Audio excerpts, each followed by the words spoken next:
मी दुर्दैवाने असं म्हणेन की ज्यावेळेस महाराष्ट्र शासनाकडून कळवण्यात आलं की 17 आणि 18 तारखेला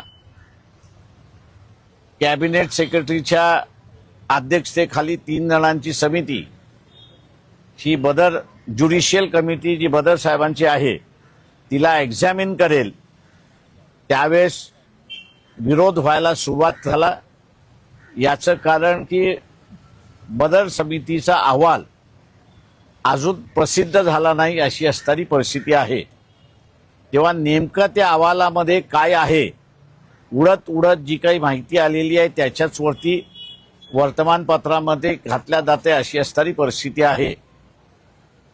आणि त्यामुळे एक प्रचंड मोठा असणारा असंतोष निर्माण झालाय।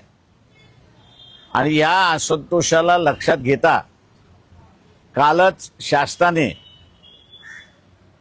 जी काही समिती 17-18 तारखेला एक्झामिन करून अहवाल देणार होती तिला 1 महिन्यावरती ढकललंय अशी असणारी परिस्थिती आहे। शासनाला आमच्या असणारी विनंती आहे की बदर कमिटीचा अहवाल हा पहिल्यांदा जाहीर करा। बदर कमिटीच्या कशा रीतीने त्यांनी असणारं विभाजन केलंय याचं त्यांनी असणारं पब्लिश झालं पाहिजे। त्याच्यामध्ये कुठल्या कुठल्या SC आणि ST मध्ये येणाऱ्या ज्या वेगवेगळ्या जाती आणि जमाती आहेत त्याच्यापैकी कुठल्या अधिक मोठ्या प्रमाणात अनरिप्रेझेंटेटिव्ह आहेत याचं तपासलंय का हा त्याच्यातला महत्त्वाचा भाग आहे। तो जर तपासला नसेल तर फक्त अरिथमेटिकली म्हणजे गणिताच्या जोरावरती हे 4 ह्याच्यात, हे 4 ह्याच्यात, हे 4 ह्याच्यात आणि त्यांच्यामध्ये 13% जर डिव्हिजन केलं असेल तर हे सायंटिफिक आहे असं मी त्या ठिकाणी मानत नाही। तेव्हा एका चांगल्या विषयाचा खोबरं हे शासनाने केले अशी असणारी परिस्थिती आहे। तमाम असंतोष जो आहे, आज बाबासाहेब आंबेडकरांची जयंती आहे।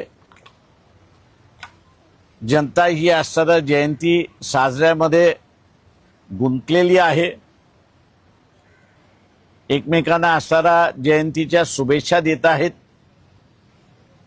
परंतु जयंती जशी संपली तसा महाराष्ट्रामध्ये आगडोम उसळण्याची शक्यता आहे। महाराष्ट्राच्या अगोदर कर्नाटक राज्याने एक्झॉस्टिव्हली जे पालन केलं ते महाराष्ट्र शासनाने पालन केलं तर असंतोष वाढणार नाही अशी असणारी परिस्थिती आहे। सायंटिफिक रीत्याने जर त्याचं अभ्यास न करता झाला तर पूर्णपणे असंतोष वाढण्याची शक्यता आहे असं मी त्या ठिकाणी मानतोय। तेव्हा शासनाने मी असं मानतोय की जपून पावलं टाकावी। एका बाजूला खाडीच्या युद्धामुळे शॉर्टेज होण्याची शक्यता फार मोठ्या प्रमाणात आहे आणि महाराष्ट्रामध्ये सामाजिक तणाव होणार नाही याची दक्षता महाराष्ट्र शासनाने घेतली पाहिजे।